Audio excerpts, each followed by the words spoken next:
देवेंद्र फडणवीस महाराष्ट्र के नए सीएम बन गए हैं। गुरुवार को मुंबई के आजाद मैदान में उन्होंने सीएम पद की शपथ ली। फडणवीस के साथ 2 डिप्टी सीएम ने भी शपथ ली। डिप्टी सीएम पद की शपथ लेने वाले नेताओं में एकनाथ शिंदे और अजीत पवार शामिल हैं। फडणवीस के सीएम बनने के बाद अब चर्चा उनके मंत्रिमंडल को लेकर तेज हो गई है।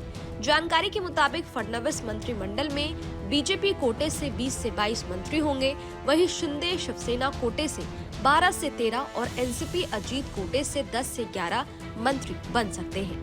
हालांकि तीनों दलों के बीच सत्ता बंटवारे का फॉर्मूला अभी तक तय नहीं हुआ है।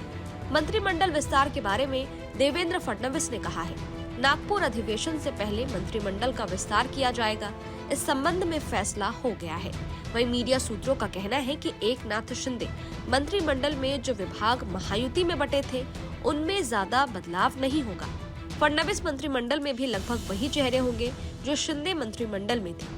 पत्रकारों से बातचीत करते हुए देवेंद्र फडणवीस ने कहा कि मंत्रिमंडल विस्तार को लेकर कोई दुविधा नहीं है। तीनों घटक दल मिलकर तय कर लेंगे, इसमें कोई विवाद नहीं है।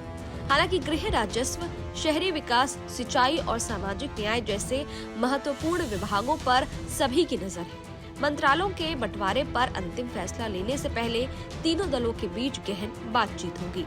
पिछली शिंदे फडणवीस पवार सरकार में कुल 29 मंत्री थे। मंत्रिपरिषद की अधिकतम संख्या 43 है। ये भी साफ नहीं है कि महायुति सरकार इस बार सभी पदों को भरेगी या नहीं।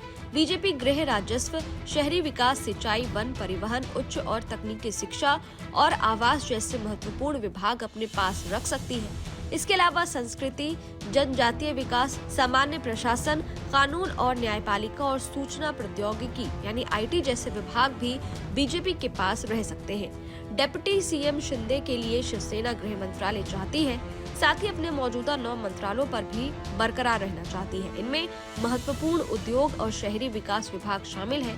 शिवसेना ऊर्जा, राजस्व, सिंचाई और लोक निर्माण विभाग यानी पीडब्ल्यूडी पर भी अपनी नजर गड़ाए हुए है। शिवसेना का तर्क है कि जब शिंदे मुख्यमंत्री थे तब बीजेपी ने ये सभी मंत्रालय अपने पास रखे थे, इसलिए अब जब मुख्यमंत्री बीजेपी का है तो शिवसेना को उसी अनुपात में महत्वपूर्ण विभाग मिलने चाहिए। हालांकि इस मंत्रिमंडल के विस्तार में अजीत पवार गुट से कुछ नेता शामिल हो सकते हैं। उन संभावित नेताओं के नाम सामने आ गए हैं। इनमें अजीत पवार, छगन भुजबल, अदिति तटकरे, धनंजय मुंडे, दत्ता भरणे, नरहरी झिरवाल, अनिल भाईदास पाटिल, इंद्रनील नाइक, संजय बनसोडे, सुनील शेलके, संग्राम जगताप का नाम शामिल है। हालांकि अब देखने वाली बात यह होगी कि फडणवीस सरकार की मंत्रिमंडल का विस्तार कब होता है और किस गुट को कितने मंत्रालय दिए जाते हैं।